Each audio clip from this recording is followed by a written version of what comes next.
அன்பே சிவம் மனமே குரு என்றுணர்த்திய குருவே போற்றி. சத்தும் சித்தும் எதுவென்று உணர்த்திய குருவே போற்றி. எனக்குள் இறைவனை உணர வைத்த குருவே போற்றி. நித்திய ஆனந்தமான நித்யானந்த குருவே போற்றி. குரு பிரம்மஸ்ரீ நித்யானந்தரே போற்றி போற்றி.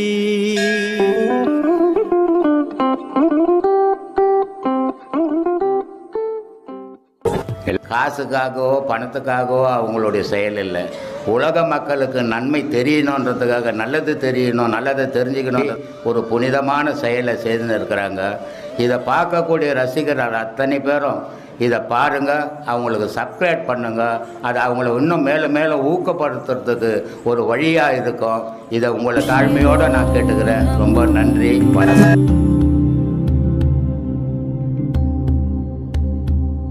சாமி, இறந்த பின் தனது உடலை பார்த்து ஆன்மாளும் என்று சொல்கிறார்களே, உண்மையா சாமி? இறந்த பின் உடலை பார்த்து ஆன்மாளும் என்று சொல்கிறார்களே, உண்மையா? உடலை இறந்துட்டாங்க ஒருத்தர், சரி, அவங்களோட ஆன்மா வந்து அழுவம் பார்த்து அந்த உடலை பார்த்துன்னு சொல்கிறாங்க, உண்மையா ஐயா? இப்போ நீ ஒரு வீட்டில் கொடுத்தோன்னு இருந்தீங்கன்னா அந்த வீடு காலி பண்ணி வேறு வீட்டுக்கு போயிட்டீங்கன்னா அந்த தெருவில் போகும்போது அந்த வீட்டை பார்க்காது போவியா? இல்லை சார். அது மாதிரி தான் ஆன்மாவும் அந்த உடலும்.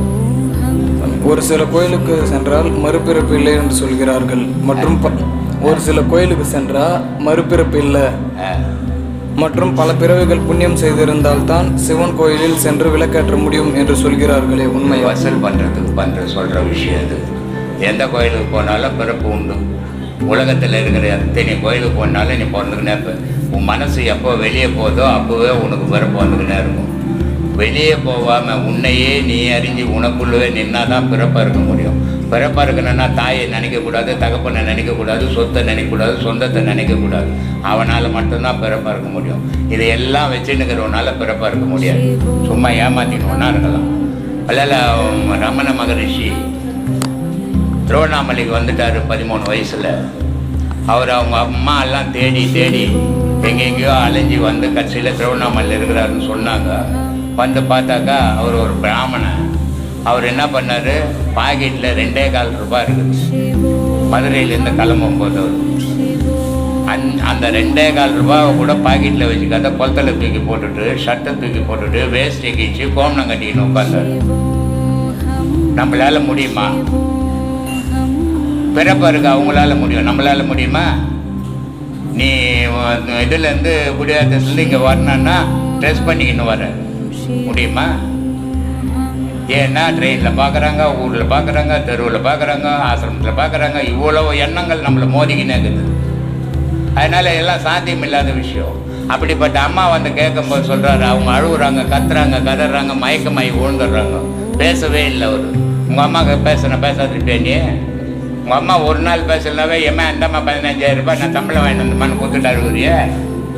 அப்புறம் எங்கே அழுவ நீ பேசுறது?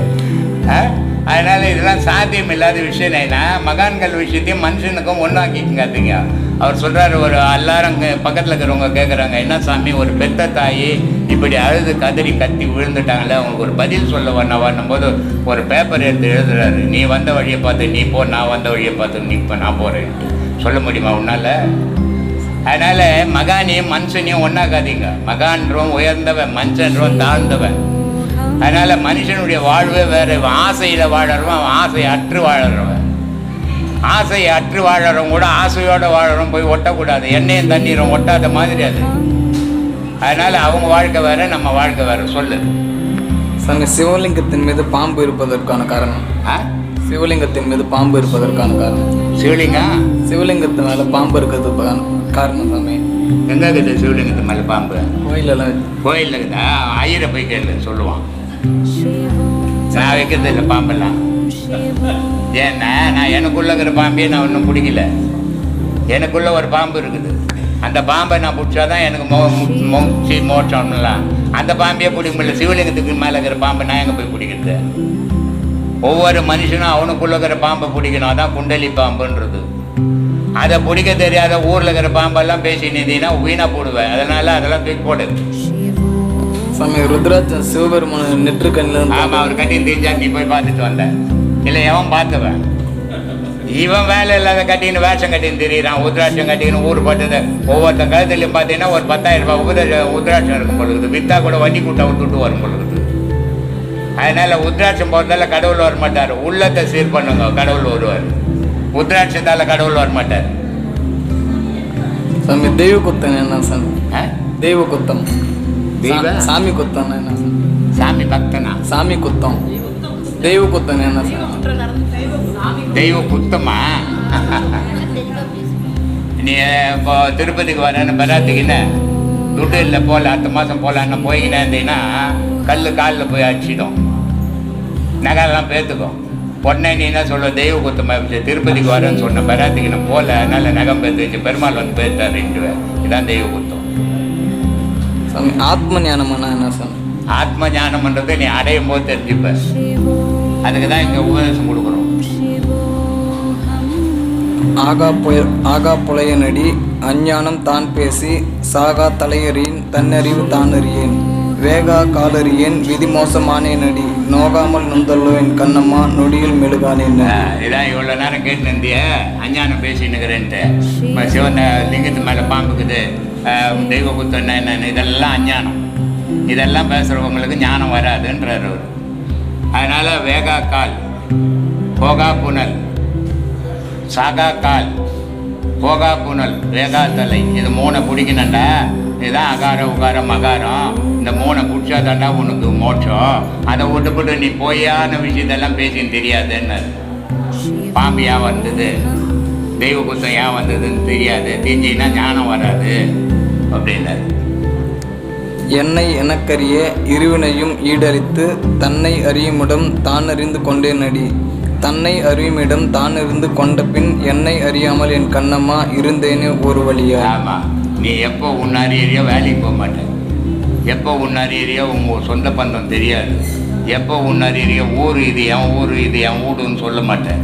அப்போ உன்னை அறியிற நாள் எப்போ வருதோ அன்னைக்கு கடவுளோட சேருவேன்றது. ஆதாரம் ஆறினையும் 51 அச்சரமும் சூதான கோட்டையெல்லாம் சுட்டு தொலைத்தவர்கள் சூதன கோட்டையெல்லாம் சுட்டுவிட நாளானால் பாதாள வத்துவெல்லாம் என் கண்ணம்மா பக்கத்தில் இருக்காதோ. பட்டினத்தார் பாடினாரு. அவர் சொத்து சோகமெல்லாம் தூக்கி போட்டுட்டு அரசனை விட கோடிக்கணக்கான பணம் இருந்த மகான் அவர். அவ்வளோ பெரிய பணக்காரன் எல்லாத்தையும் தூக்கி போட்டு கோவணங்கட்டின் ரோட்டுக்கு வந்துட்டார். அது மாதிரி என்னைக்கு வரையோ அன்னைக்கு இந்த சூதான கோட்டையெல்லாம் உடைஞ்சிடும், சுட்டு அருந்து விழும். அதனால் நிஜத்தை நீ அறிவேன்றார். மூக்காய மாடுகளை முனங்கட்டு கோனே இனி மோசமில்லை நாசமில்லை முக்தியுங்காய் கோனே. ஆமாம், முக்கால நீ எப்போ அறியுது? முக்கால அறியணும்னா நீ வேலை வெட்டிலாம் செய்ய முடியாது, வீடு வாசல்லாம் போக முடியாது. அப்படி இருந்தால் முக்கால் அறியலாம். முக்கால அறிந்தீங்கன்னா உனக்கு பிற்கால பிறப்பு இல்லை. அதனால் அதை சொல்கிறார். சாமியாரை ஏன் சொல்ல முடியாதுன்னா, சாமி யாருன்னு தெரியாத மட்டும்தான் சாமியார். சாமியை உணர்ந்தவங்கள நம்ம சாமின்னு சொல்கிறோம். குருன்னு ஏன் சொல்கிறோம்னா, உலகத்தில் ஒரு வீட்டில் இருட்டுக்குது, ஒரு விளக்கேற்றி வச்சா அந்த இருட்டு போயிடும்பா. இந்த உலகத்தில் இருக்கிற இருட்டை ஒடிக்கிறதுக்கு சூரியன் தினமும் வந்து போகிறான். நைட்டில் இருட்டாக இருக்குது, அந்த இருளெல்லாம் போகணுன்னு விடிய காலையில் சூரியன் வந்து இந்த உலகத்தில் இருக்கிற இருட்டெல்லாம் அழிக்கிறான். அந்த மாதிரி மனுஷனோட மனசில் இருள்ன்றது ஒரு பகுதி இருக்குது. அந்த இருளை நீக்கி ஒளி வடிவத்துக்கு கொண்டு போகிற சக்தி யாருக்கு இருக்குதுன்னா, யாரால் முடியும் அப்படின்னா அவர் தான் குரு. அவரை மட்டும்தான் குருன்னு சொல்ல முடியும். உலகத்தில் வேறு யாரையும் குருன்னு சொல்கிறதுக்கு முடியவே முடியாது. விருதாசலம் பக்கங்க ஐயா, விருதாசலம் பக்கம் புதுசாக வந்திருக்கேன். நல்லது. ஐயாவை அடிக்கடி யூடியூப்பில் பார்ப்பேன். பூக்கடைக்காரர் தான். என் பேர் ஐயாவோட பேர் தான் நித்யானந்தம். இப்போ நான் வந்து பார்த்தீங்கன்னா சிவ வழிபாட்டில் ஒரு 5 வருஷமாக இருக்கேன். இப்போ அங்கே எங்கள் ஐயாவோட வந்து அவங்க உபதேசம் வாங்கி பயிற்சி பண்ணிகிட்டு இருக்கேன். எங்கே வெளியில். சரி சரி சரி. அது வந்து பார்த்தீங்கன்னா சரியாக சந்தேகங்கள்லாம் எதுவும் கேட்க முடியாது. ஆனால் டெய்லி அனுஷ்டானங்கள் இது மாதிரிலாம் பண்ணுவேன். இதில் என்ன ஒரு மாற்றம்னா, வேறு அது இது சாப்பிடுவான். இப்போல்லாம் அதெல்லாம் சாப்பிட்றது கிடையாது. முழுசாக நான் சிவ வழிபாட்டில் சைவத்தில் தான் இருக்கேன். ஆனால் ஒரு பக்குவ நிலைன்றது இன்னும் ஒன்று அடைஞ்ச மாதிரி தெரியல. கோவம் முன்னாடி கொஞ்சம் குறைஞ்சிருக்கு, இருந்தாலும் அந்த அளவுக்கு ஒரு இதுவாக தெரியல. ஐயா ஜீவசமாதியாகும் முன்னாடியே நான் பார்க்கணுன்னு இருந்தேன். இப்போ கூட வீட்டில் சண்டை போட்டு தான் இருக்கேன். கடையெல்லாம் வியாபாரம் நிறைய இருக்கு, பார்க்க முடியல. பக்குவ நிலை என்ன என்ன பண்ணணும், என்ன தெளிவாக என்ன பண்ணணும்? நீங்கள் இப்போ பாடம் வாங்கி பண்ணிட்டு இருக்கீங்க, அங்கே அது கிடைக்குமான்னு முதல்ல பாருங்கள். அது கிடைக்காது. நமக்கு முன்னாடியே நிறைய பேர் வாங்கியிருப்பாங்க, எதை நம்ம போய் வாங்குறது. நமக்கு முன்னாடி போனவங்க எந்த பக்குவத்தில் இருக்கிறாங்கன்னு உங்களுக்கு தெரிஞ்சதுன்னா அந்த மாதிரி பக்குவம் உங்களுக்கு கிடைக்கும்னா நீங்கள் இருங்க. இல்லை நமக்கு முன்னாடி யாரும் இல்லைப்பா அப்படின்னா அங்கேருந்து சொல்லாமல் கொள்ளாமல் வெளியே போயிடுங்க. சரிங்களா? எங்கே போய் பயிற்சிகள் எடுத்தாலும் இந்த ஆன்மாவானது இறைவனை பார்க்கணும். இந்த உலகத்தில் எல்லாரும் எங்கே மாட்டியில் முடிக்கிறாங்க அப்படி சொன்னால் உபதேசம் கொடுக்குறாங்க, நிறைய பேர் கொடுக்குறாங்க. எல்லாரும் எது வரைக்கும் அந்த உபதேசம் கொடுக்குறாங்கன்னா ஜோதின்ற ஒன்று வரைக்கும் தான் இவங்களோட பாடங்களை கொண்டு போக முடியுது. அந்த ஜோதியை தாண்டி நாதத்துக்கோ, நாதத்தை தாண்டி மௌனத்துக்கோ, மௌனத்தை தாண்டி வாசிக்கோ போகிறதுக்கு உலகத்தில் எங்கேயும் வாய்ப்பே கிடையாது. புரியுதுங்களா? எல்லாரும் எங்கே போய் நின்னாலும் கடைசியில் எங்கே போய் நிற்பாங்கன்னா ஜோதிக்கு போவாங்க. ஜோதிக்கு அடுத்த பாடம் அவங்கக்கிட்ட கிடையாது. அப்போது மனம் வளர்ற வரைக்கும் அங்கே பாடம் இருக்குது, மனசு அழிக்கிறதுக்கு பாடமே இல்லை. மனம் அழிந்தால் தானே நான் பக்குவம் ஆவேன். அப்போ பக்குவம் தேடி போகிறவனுக்கு மனசு அழியணும், மனசு அழிக்கக்கூடிய பாடம் அங்கே இருக்கணும். அப்படி இல்லைன்னா நம்ம அது பாடம் வாங்கி போதுமில்லை, காலம் தான் வீணாக போயிட்டுருக்கோம். அதனால் நம்ம யாரையும் குறை சொல்கிறதில்ல. ஆனால் உங்களுக்கு அப்படி இருக்குது, இல்லை எனக்கு முன்னாடி வருங்க நல்ல நிலையில் அடைஞ்சிருக்கிறாங்கன்னா எனக்கு நான் என்னாலையும் போக முடியும். ஆனால் யாருமே போகலங்க, என்ன மாதிரி தான் எல்லாரும் இருக்கிறாங்கன்னா நம்ம சொல்லாமல் கொள்ளாமல் வெளியே போயிட வேண்டியதான். புரியுதுங்களா? நோக்கம் இதுதான் சாமி. நமக்கு வயசாகுது, எங்கேயோ ஒரு இடத்துல போய் கண்மூடித்தனமா எந்த அனுபவமே இல்லாமல் அங்கே உட்காந்துருந்தோம்னா ஆடு மாடு உட்காரத்துக்கும் நமக்கும் எந்த பெரிய வித்தியாசமும் இல்லை. அப்படி வந்து மனுஷ வாழ்க்கையை வீணாக்கிடவே கூடாது. பார்க்கணும், நமக்கு புரியும். அந்த புரிதல் இருந்து இங்கெல்லாம் கரெக்டாக இருக்குதுப்பா, இங்கே நம்ம போனால் இது கரெக்டாக நடக்கும் தெரிஞ்சால் அங்கே தொடர்ந்து நிற்கலாம், இல்லைன்னா அங்கேருந்து விலகி நிற்கலாம். சரிங்களா? நோக்கம் இந்த மனசை புல்லு போதார் மாதிரி முளைச்சி போகுது, களையாக முளைச்சி போகுது. இந்த களையெல்லாம் எடுத்துட்டு அங்கே பயிர் வைக்கணும்.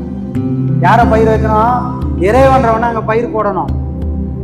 அதுக்கு களை எடுக்கக்கூடிய அளவுக்காவது அங்கே பயிற்சிகள் கொடுப்பாங்கன்னா நீங்கள் தாராளமாக பண்ணுங்கள், இல்லைன்னா அதை விட்டுடலாம். அதை நீங்கள் தான் முடிவு பண்ணணும்.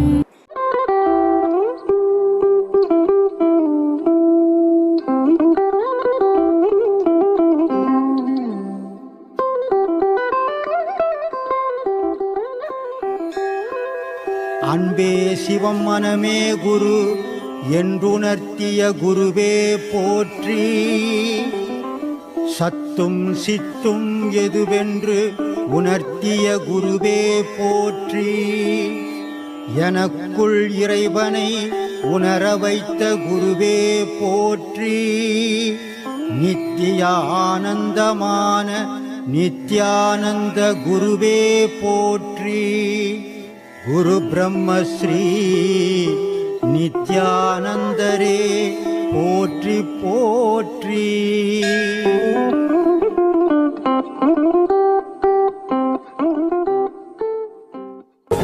காசுக்காகவோ பணத்துக்காகவோ அவங்களுடைய செயல் இல்லை. உலக மக்களுக்கு நன்மை தெரியணுன்றதுக்காக, நல்லது தெரியணும், நல்லதை தெரிஞ்சுக்கணும், ஒரு புனிதமான செயலை செய்துன்னு இருக்கிறாங்க. இதை பார்க்கக்கூடிய ரசிகர்கள் அத்தனை பேரும் இதை பாருங்கள், அவங்களுக்கு சப்ஸ்கிரைப் பண்ணுங்கள். அது அவங்கள இன்னும் மேலும் மேலும் ஊக்கப்படுத்துறதுக்கு ஒரு வழியாக இருக்கும். இதை உங்களை தாழ்மையோடு நான் கேட்டுக்கிறேன். ரொம்ப நன்றி, வணக்கம்.